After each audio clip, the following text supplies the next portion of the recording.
Muy buenos días, 11 y 11 minutos de la mañana, y después de Roberto Caballero continuamos con el repaso de la actualidad. Las intensas lluvias de los últimos días han puesto a prueba la capacidad de respuesta de los servicios de emergencia y han vuelto a situar el foco en cómo gestionamos el agua, tanto en la superficie como bajo nuestros pies. Analizamos qué ha supuesto la activación del Plan de Emergencias Municipal y cómo se ha coordinado el trabajo de bomberos para garantizar la seguridad.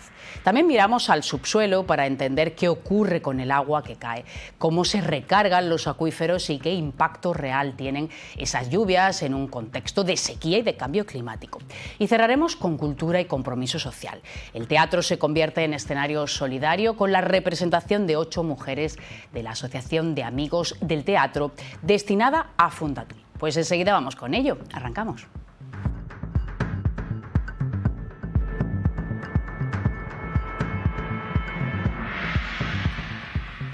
Pues el pasado domingo se levantaba el plan de emergencias por las sucesivas borrascas que había sido activado este pasado martes. Así que queremos hacer balance del número de actuaciones, de cómo han actuado cada uno de los cuerpos y fuerzas de seguridad y, en este caso, con el cuerpo de bomberos. Con nosotros, Medardo Tudela. Hola, muy buenos días. Hola, buenos días. ¿Qué tal? Muy bien, encantado de estar aquí con vosotros. Bueno, muchísimo trabajo estos días. Afortunadamente ha habido una gran coordinación entre todos los cuerpos y fuerzas de seguridad, y esto se ha puesto de manifiesto precisamente cuando se ha levantado ese plan de emergencias, ¿no?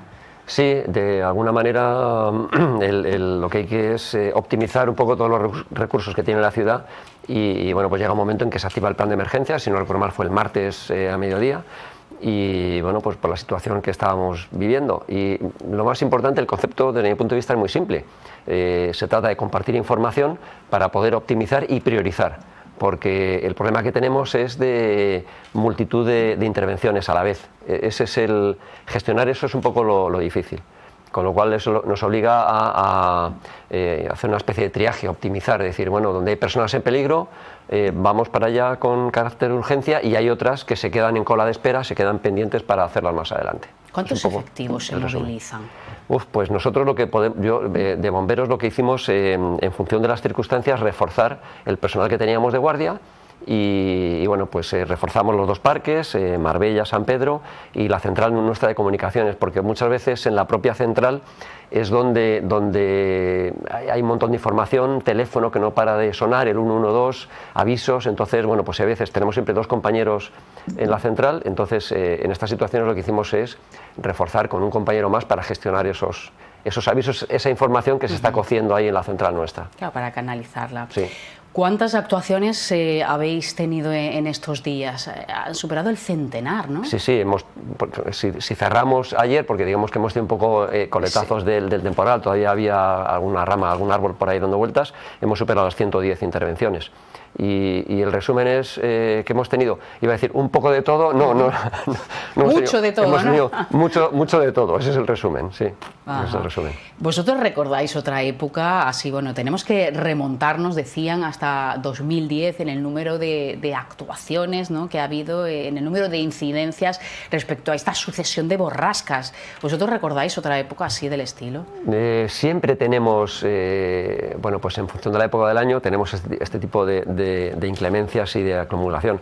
Sí que es cierto que los caudales o la cantidad de lluvia que ha llovido por metro cuadrado, pues no, nos tenemos que remontar.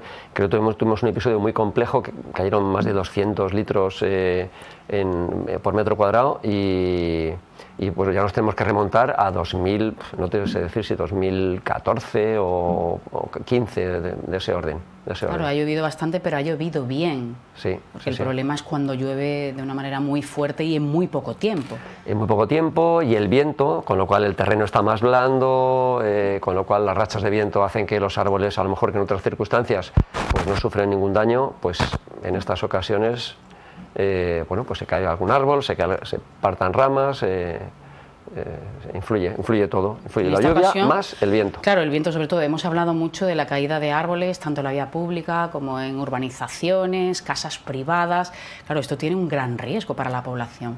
Efectivamente, hombre, desde la activación del plan de emergencia lo que se hace es, en función de esa información, se cierran los espacios, los parques, todo esto. Igual canalizamos un poco vemos cómo están los cauces de los ríos, tenemos algunos pasos a nivel, con lo cual esos puntos son críticos y desde un primer momento pues lo que se hace es, hay ciertos pasos que se cortan, por prevención se cortan.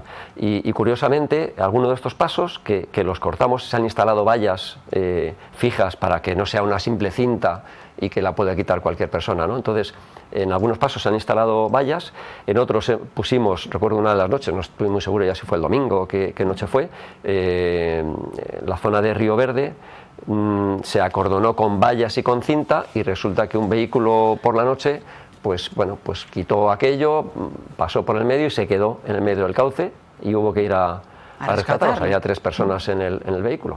Esto es tremendo. Sí, una imprudencia pues muy grave desde mi punto de vista, no ya solo por las personas lo que les pueda ocurrir, ¿no? Sino que es decir, que lo estás viendo, que es una cinta, una valla, lo tienes que quitar, claro, y pasar por ahí, ¿no? No es que pasa por una zona que parece que sea peligrosa, si es que te lo están prohibiendo. Te lo están prohibiendo, con lo cual luego estás comprometiendo a una serie de personas, claro, que tienen que ir a hacer ese rescate, ¿no? Con lo cual, pues una imprudencia bastante grave, ¿no? En lugar de estar haciendo otras cosas, precisamente en días en los que hay mucho movimiento.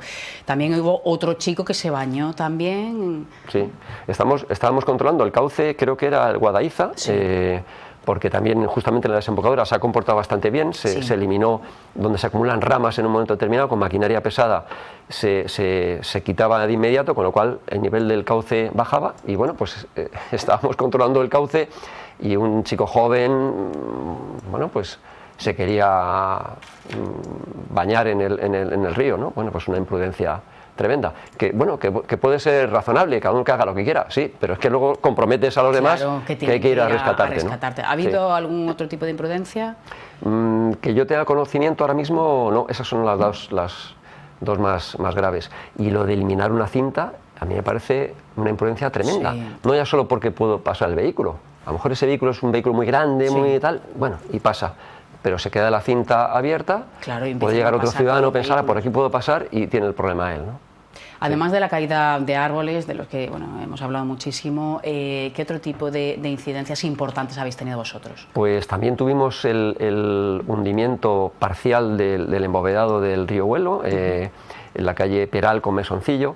Pues hubo un colapso de esa parte que está embovedada en una zona de patios interiores y bueno, con mucho preocupación en un momento porque no sabíamos si la cimentación de los edificios estaba afectada o no. Y bueno, pues hubo un momento ahí también de cierta preocupación, que afortunadamente los edificios están bien, salvo un edificio que está en ruina, está en fase de que se irá a hacer un nuevo edificio y bueno, pues también fue una salida un poquito crítica. También habéis ayudado a otras poblaciones cercanas, suele ser un trabajo de coordinación también, ¿no? Cuando determinados municipios pues no tienen efectivos o no lo suficientes, vosotros también ayudáis en estas tareas. Claro, está regulado desde hace ya muchísimos años. Yo no sé si la norma básica de protección civil fue el año, mi memoria ya falla muchas veces, no sé si fue el año 81, 84. Con lo cual, si un municipio pues necesita en un momento determinado, es tan sencillo como pedirla, coordinarse con los municipios cercanos o el nivel superior, la provincia, la comunidad autónoma, ¿no? En este caso, el Consorcio de Bomberos de Málaga tuvo un problema grave en la zona del Tesorillo, que el municipio se quedó bloqueado porque el desbordamiento del río Guadiaro pues era imposible que los vecinos salieran, con lo cual nos pidieron colaboración, si podíamos echarles una mano, y bueno, pues dirigimos personal para allá con una embarcación de riadas, por si era necesario sacar algún vecino y demás, y sí, nos desplazamos para allá, para la zona del río Guadiaro. Otra actuación más de esa coordinación de la que hablábamos. Estas borrascas, afortunadamente, ya han pasado, tendremos días de lluvias, volverán, pero esperemos que no en esa magnitud. Y vosotros continuáis también con el trabajo de después, porque todavía hay determinadas cosas relacionadas precisamente con estas lluvias, ¿no? Sí, bueno, hay algunos árboles que incluso nosotros no tenemos medios para poder trabajar, entonces hay algunos que se han quedado un poco en cola de espera para gestionar esa retirada, bien ya con la propia propiedad, seguros y demás. Entonces todavía tenemos algún coletazo del temporal, pero bueno, pero seguimos con la actividad, promoción interna, las nuevas plazas que saldrán, es decir, que cuando no es una cosa es otra. es No, otra. y afortunadamente, porque claro, lo otro es la excepción, ¿no? Que vengan estas lluvias tan potentes.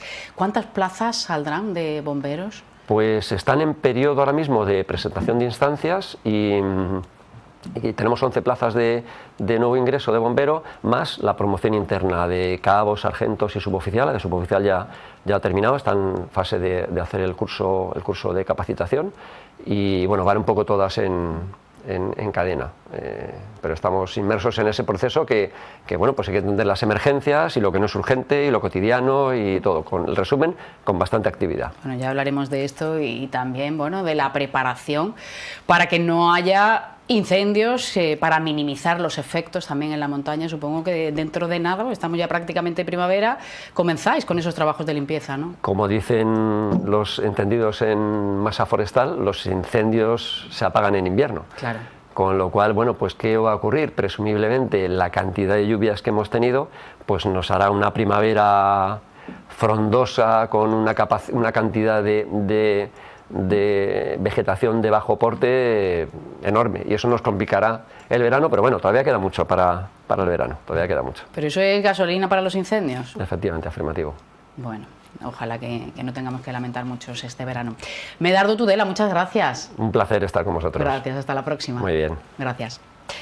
Vamos ahora con un evento solidario, luego hablaremos también de una obra de teatro cuyos fondos se destinarán precisamente a otra asociación, pero en este caso ha sido la Hermandad del Calvario que ha organizado un parchís solidario. Lo vemos.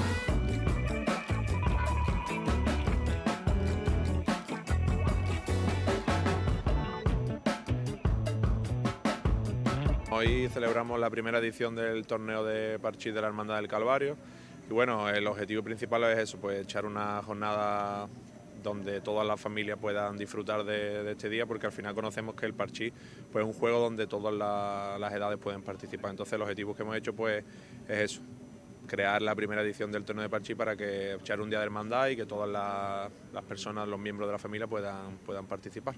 Bueno, sí, es el primer torneo benéfico que organiza la Asociación del Calvario de parchís. Yo creo que además es el primero, por lo menos, que se realiza en esta ciudad de parchís. Yo creo que una iniciativa muy innovadora, una iniciativa pensada para un ámbito totalmente intergeneracional, porque estamos viendo desde los pequeños de la casa, acompañados por padre, madre, amigos, abuelos, abuelas que vienen a participar. Yo creo que lo que significa es un punto de encuentro, ¿no? Una actividad más. Nos decía una de las competidoras, dice, qué bien que se hagan estas actividades, bueno, pues para gente que al final le gusta jugar al parchís en casa, que nunca se había planteado que podían competir y que va a poder ser. Pero aparte de hacerlo un juego muy familiar, también es una forma de ayudar a esta cofradía, ¿no? La Cofradía del Calvario es de las más activas, como son todas, pero de las más activas que tiene nuestra ciudad a la hora de hacer eventos, a la hora de implicarse, a la hora de recaudar fondos, no para lo que es el funcionamiento de la hermandad o la salida, que eso ya lo tienen cubierto, sino también la importante labor que a lo largo del año hacen todas y cada una de nuestras cofradías, y que esta, en esa ayuda de caridad, en esas labores sociales, que es una parte más del día a día de las cofradías, que las cofradías no son solo esa salida procesional, no son solo los cultos, sino que son todas esas actividades que tienen detrás a tantas personas de nuestra ciudad que ayudan. Esta idea surge porque, como sabéis, en la cofradía pues tenemos que estar siempre renovándonos, tenemos que estar intentando siempre sacar nuevas ideas, nuevos proyectos para ir sufragando los gastos que tenemos. Y bueno, en una reunión que tuvimos en la cofradía, pues pensando en nuevos proyectos que habían, porque ya hacemos torneos de pádel, hacemos otras historias, y bueno, pues pensamos que el parchís es algo que juega todo el mundo, que siempre desde hace mucho tiempo se ha practicado, y se nos ocurrió y hemos tirado para adelante y a ver cómo sale hoy. Son momentos de desconexión digital, son momentos en los que te centras en el juego y en esta tarea tan simple como es tirar el cubilete, mover la ficha, pero que con esa competición lo que te hace es que no pierdas ojo del tablero. Yo creo que es muy sano que se sigan propiciando los juegos de mesa. Todo no puede ser una pantalla, que la pantalla es buena, es positiva, nos da mucha gente, pero todo no son las pantallas, todo no son la nueva tecnología, y yo creo que aquí le tenemos que agradecer mucho, ya lo he citado antes, a esos abuelos, esas abuelas, esas tías, a esas familias que al final siguen dedicando tiempo, porque al final, tú bien lo dices, ¿no? La pantalla es un tema normalmente individual, y en este caso es cuando se reúne una familia, un grupo de amigos en torno a los juegos de mesa, mejoran muchas cosas, mejora el diálogo, y bueno, yo creo que hay que darle también la enhorabuena a la cofradía por seguir fomentándolo. Sí, al tablero. Nosotros uno de los objetivos también que queríamos conseguir con este día es romper también un poco con la adicción en sí que tienen algunos miembros de la familia, sobre todo las edades más pequeñas, al móvil, a la tecnología, y que ver también de que no todo es el móvil, no todo es la tecnología, sino que antes también nos divertíamos de otra forma, y hemos decidido pues eso, hacerlo de la forma tradicional con los tableros.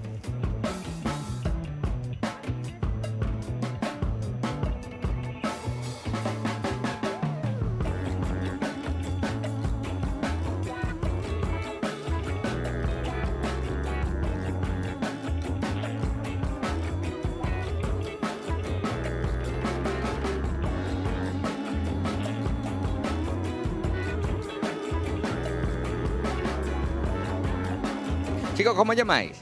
Yo Leo, Yo Josu. ¿Y qué? ¿Por qué os habéis apuntado a este torneo de parchís? para ir a Madrid. Para Madrid. ¿Y eso qué tienes pensado hacer por Madrid?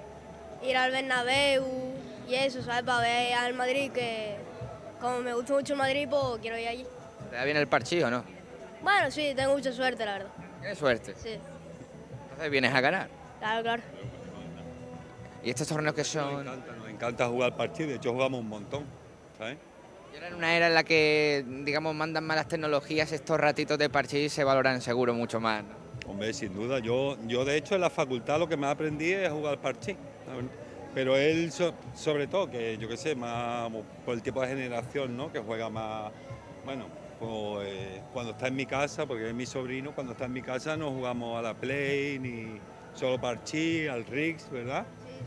A Scramble. Al fútbol tenis. Sí, sí, me encanta, la verdad. Más que la Play, más que el móvil y demás. Bueno, A ver. Tampoco tanto. pero bueno, mójate.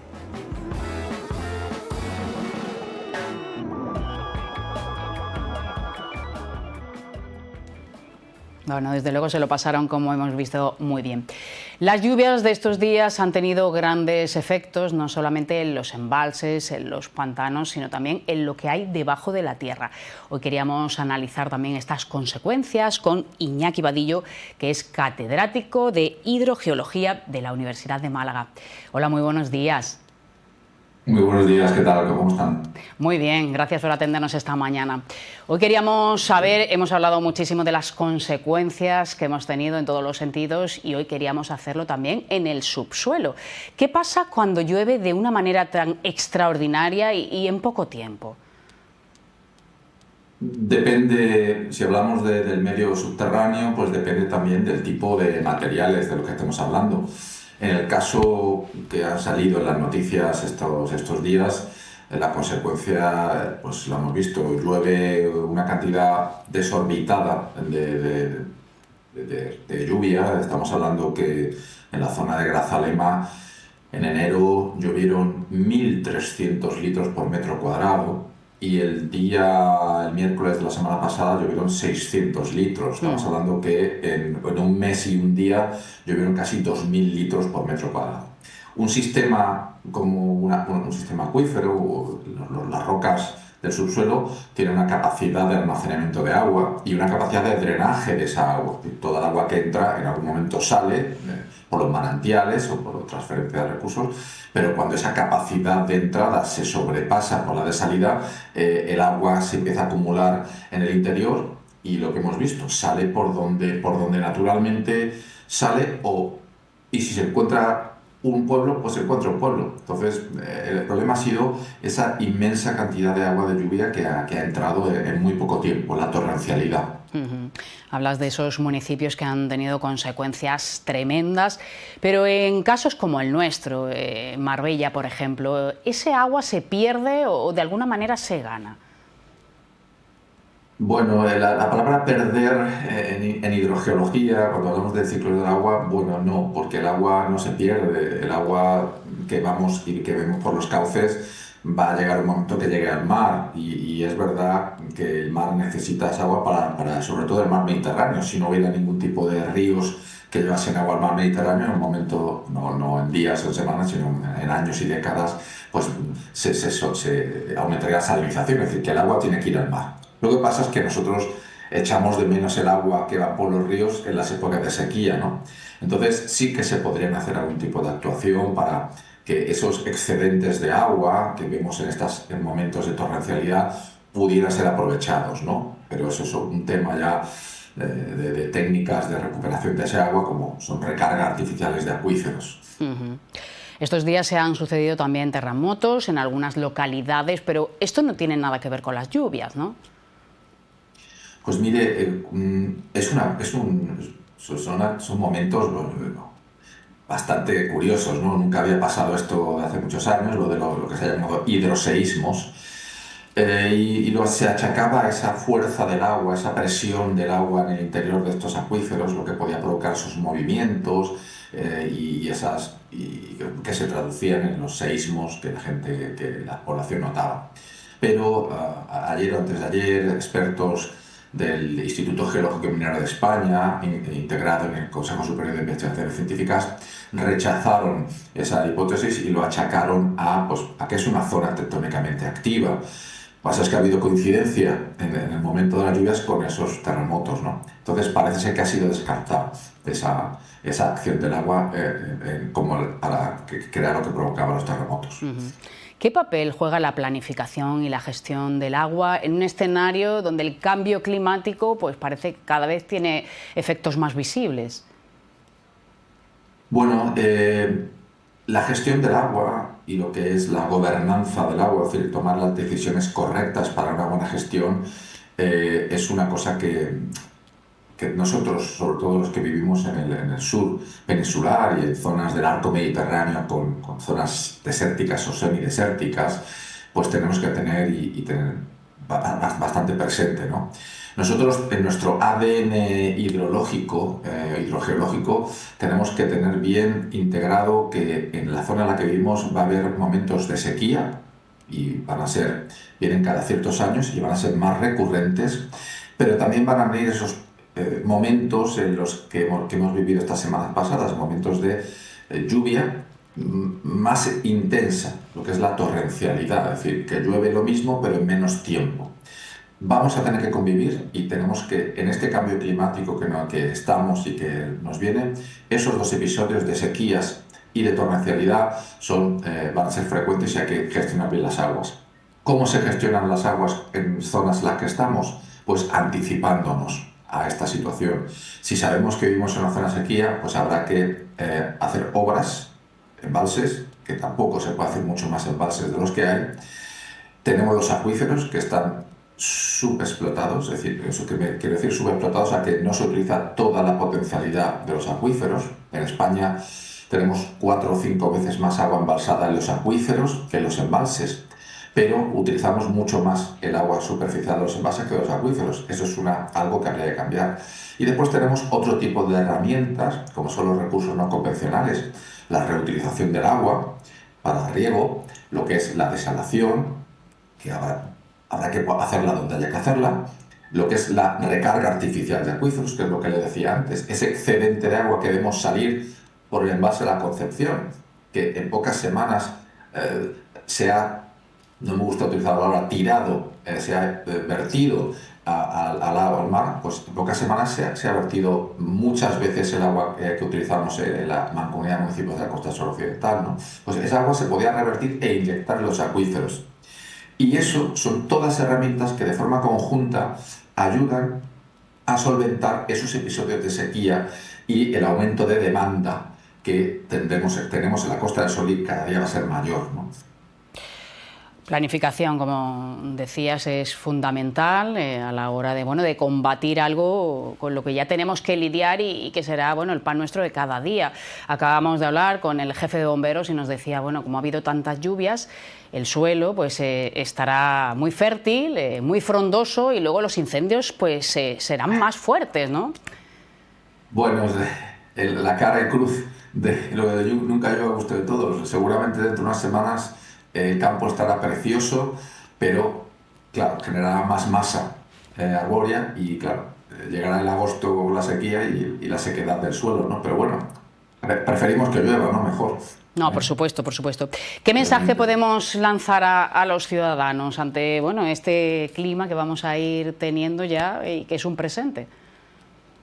Pues que no pensemos que porque llueve está todo solucionado. La lluvia es esporádica, no se sabe cuándo va a llover, y que por mucho que creamos que estas semanas o meses o todas las borrascas que han venido tenemos solucionado el problema del agua, es verdad que para el próximo año y el siguiente sí, pero hay que cuidar el agua, no hay que derrochar el agua es un bien muy preciado y por favor conténganse en el uso del agua y no derrocharlo. Eso, por favor, hay que insertarlo en nuestro ADN. Que sigamos con las mismas medidas de cuando teníamos sequía, con esa contención, porque no sabemos en el futuro cómo estaremos. Iñaki Vadillo, muchas gracias. A ustedes, encantado siempre de atenderles. Gracias, un saludo. Bueno, pues nos tenemos que quedar con ese mensaje porque no sabemos cómo serán los próximos meses y los próximos años. Bueno, nos vamos a publicidad unos minutitos y volvemos en nada. Hasta ahora.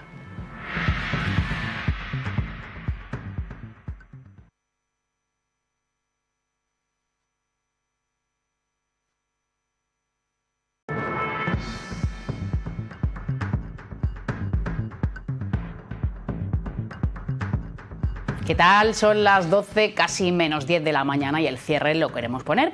Darle una pincelada cultural con una obra de teatro, 8 mujeres por parte de la Asociación de Amigos del Teatro, cuyos fondos irán íntegros precisamente a Fundatul. Así que vamos a animaros para que vayáis a esta obra que han hecho desde luego con mucha ilusión y con mucho potencial. Así que vamos a saber de qué va y lo vamos a hacer precisamente con una de sus actrices, con Josefina Martos. Josefina, bienvenida. Hola, buenos días. Y está con nosotros también Rocío Gaspar, de Captación de Fondos y Responsabilidad Social de Fundatul. Rocío, bienvenida. Encantada, Eva, y muchas gracias. Bueno, nos encanta hablar de cultura en este programa, ya lo saben, y precisamente una obra de teatro con un fin social. Eso me parece cerrar un poco el círculo. Así que tendremos este sábado en La Alcolera a las 8 de la tarde esa función 8 mujeres. Cuéntanos un poco en qué consiste esta obra, cuál es el argumento. Pues imagínate una casa con 8 mujeres con sus problemas, con todos los problemas que pueden tener una familia donde hay 8 mujeres, un solo hombre, y bueno, pues ahí suceden cosas en esa casa muy interesantes que va llevando toda la trama de la obra hasta el final. Es una obra de misterio, hay un fallecimiento y de repente parece que todo el mundo sabe más de lo que a priori parecía, Efectivamente, ¿no? Eso es. Ajá. Una obra muy intensa. ¿Cómo ha sido ponerla en marcha, los ensayos? Ha sido duro, pero a la vez ha sido muy divertido. ¿Duro por qué? Es una obra difícil, no es una obra fácil. Entonces ha habido que trabajar mucho para conseguir cada personaje, que cada personaje tenga su personalidad, su independencia. Pero Lourdes Moreno, que es nuestra directora, nos ha llevado estupendamente y ha hecho que el trabajo fuese ameno, divertido y bueno, y creo que al final ha conseguido lo que ella quería. ¿Y cuál es tu papel? Yo soy la mami, yo soy la abuela de la familia. ¿Y habíais trabajado antes los actores? ¿Habíais tenido la oportunidad? Yo había trabajado en el taller de teatro con Zuri, en el taller de teatro municipal. Ahí es donde yo me he formado, digamos.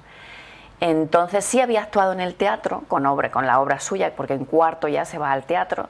Y alguna vez más también con Bejarano, con José Bejarano, que también dirige, también he hecho La Zapatera Prodigiosa.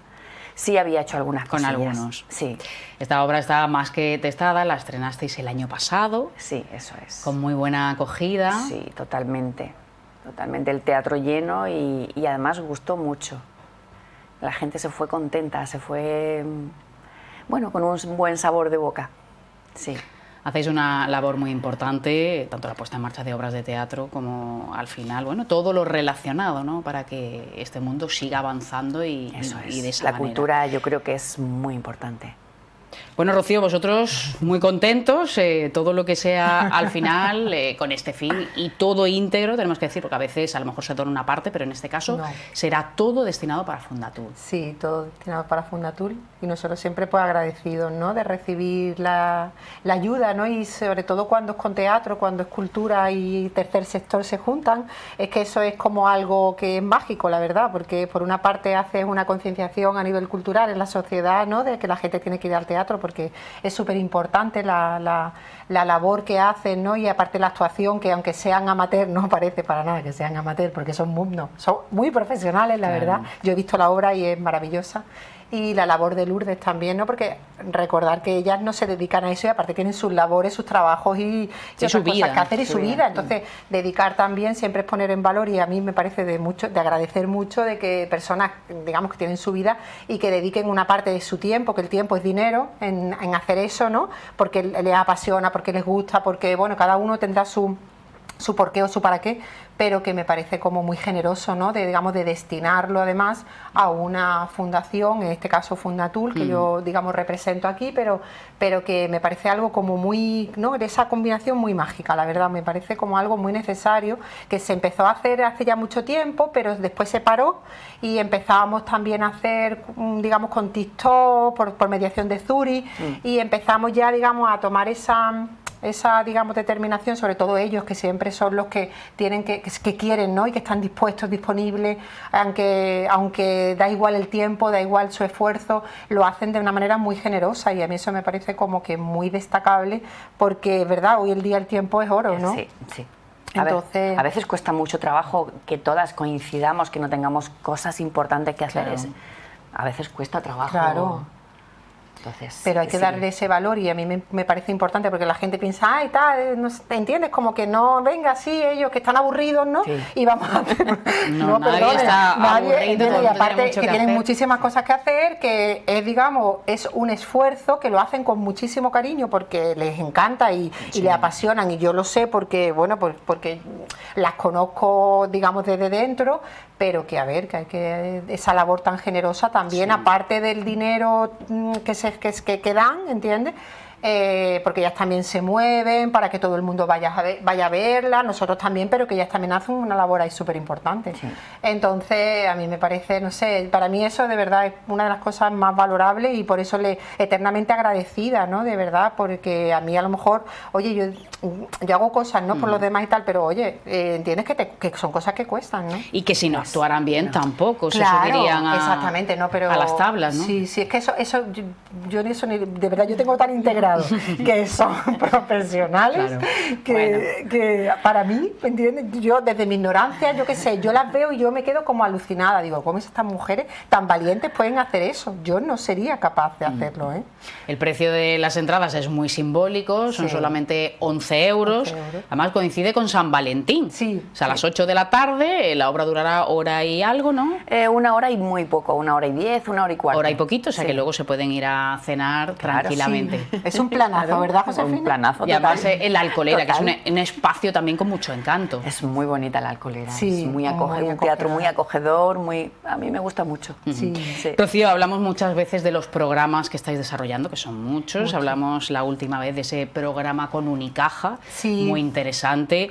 ¿A qué vais a destinar esta partida en concreto? Sí, este dinero es para el proyecto, ¿no? Digamos, como que este año, empezamos el año pasado como prueba piloto, pero este año como que hemos querido continuar por la demanda de los padres, que es ese servicio integrado, personalizado, de ya no digamos de una vida, digamos, como hacerle una ruta hasta el final, ¿no? Hasta el final, desde que ya tienen el trabajo, ¿no? Que eso es una parte, digamos, tú sabes, de Fundatur, la integración en el mercado laboral y el antes, ¿no?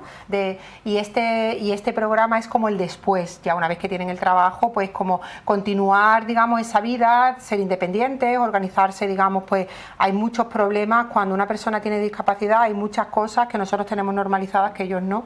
Y que hace falta como, bueno, pues digamos como acompañarlos en ese camino, pues cosas muy básicas como comprar dinero, coger autobús, hay digamos cosas digamos muy sencillas para nosotros, pero que para ellos hay que tener una guía, hay que estar digamos como pendiente, acompañando. Entonces hemos pues este programa que ya se inició y fue tan importante, ¿no? Y como se necesitaba, digamos, los padres quisieron, digamos, querer alargarlo, ¿no? Como que necesitaban, ¿no? Pues todo ese dinero va a este programa de Diversidad Apoyo 360, que es una vida como totalmente integral, ¿no? Como que le pasa, como esa ruta de vida desde que tiene el trabajo hasta que los padres no estén y tener esa vida independiente, todo holístico.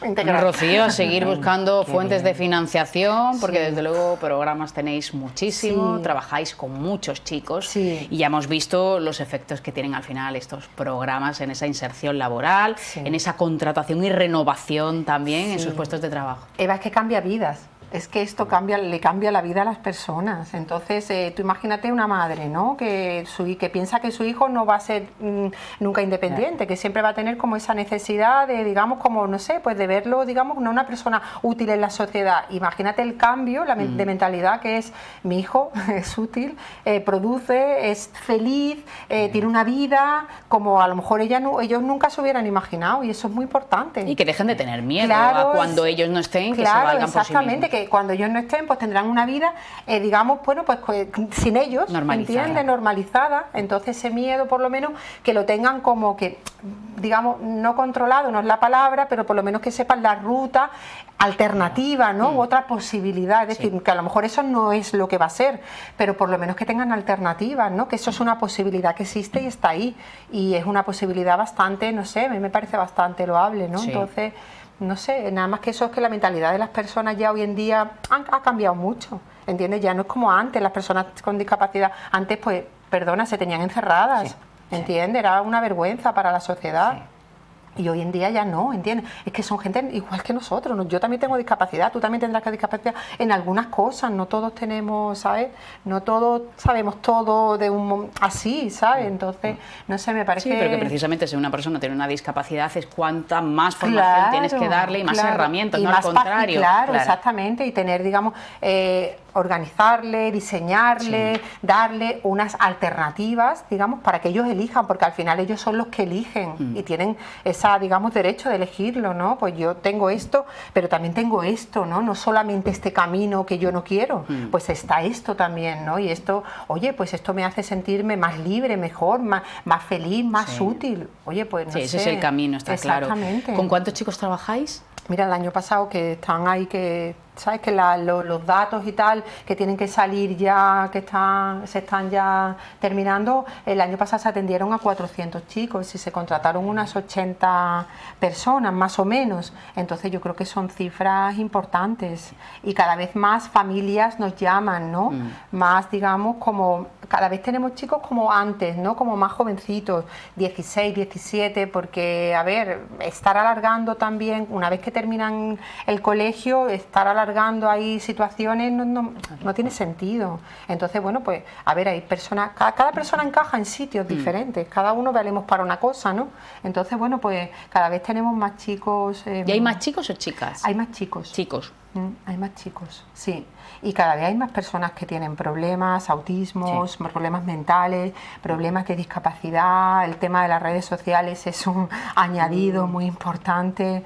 ¿Entiendes? Como cada vez más hay más personas con problemas. Es así, ¿no? Sí, como... estos días estábamos viendo precisamente lo que dices, ¿no? Que niños que están muchas horas en las redes sociales pueden tener al final daños mentales. Es que eso es un secuestro de tu cerebro. Sí. Y no es una vida real, lo que tú ves ahí no es real. Claro, en principio ya no se desarrolla al mismo ritmo que un niño normal que no está todo el día con la maquinita. Sí, o sea que no estamos libres, evidentemente, de tener, como decías antes, una discapacidad. Bueno, pues vamos a recordar dónde pueden comprar esas entradas, que tienen un precio muy simbólico. ¿Cómo pueden hacerlo? En www.giglon.com Giglón.com. Porque ha cambiado. Ha cambiado, antes era otra plataforma, pero ahora ha cambiado y es Giglón.com o llamando al teléfono, a Fundatul, ¿no? Teléfono 677-436768, pero por si tienen cualquier problema, porque es verdad que mucha gente tiene miedo o no sabe, mayores que a lo mejor no saben cómo hacerlo, me llaman, es decir, que hay de todo, ¿no? Y yo siempre atiendo a todo el mundo, por supuesto, vaya agradecidísima y con los brazos abiertos. Toda persona, digamos, es una entrada y para verlas a ella, que merece la pena. La obra es una maravilla, te quedas muy sorprendida. Y me voy a callar, que no Josefina termina de animar a que vayan al teatro. Que vayan, se lo van a pasar bien, porque desde el minuto 1 empezamos ya con una intriga que no se sabe qué va a pasar y se resuelve en el último minuto, o sea que está bien, y creo que llevamos esa intriga toda la obra. Sí. Creo que no decae en ningún momento. No sé. Creo que bien. Bueno, pues en taquilla también se pueden comprar las entradas, me imagino. En la Alcolera. Cuando allí el sábado, sí. Eso es. El sábado estaré yo allí. Habrá mucha gente que la querrá comprar allí. El sábado también. Estaré yo allí, vaya, una hora antes, una hora y media antes. Y sí, también están los de la taquillera también. Y sí, en la puerta del sábado también se pueden comprar. Pero que no lo dejéis, va por la fila 14. Bueno, no está mal. No está mal. Bueno, ya sabemos que todo el mundo se anima en el último momento. Sí, por ella. Que además es por una buena... Totalmente. Bueno, pues planazo para el sábado 14 de febrero a las 8 de la tarde en la Alcolera. Gracias y suerte. Gracias a ti. Gracias. Que se llene. Muchas gracias. Gracias. Bueno, pues aquí le ponemos el punto y final al programa de hoy. Os dejo con Bárbara de Cárcel con Como en casa. Hasta mañana. Chao.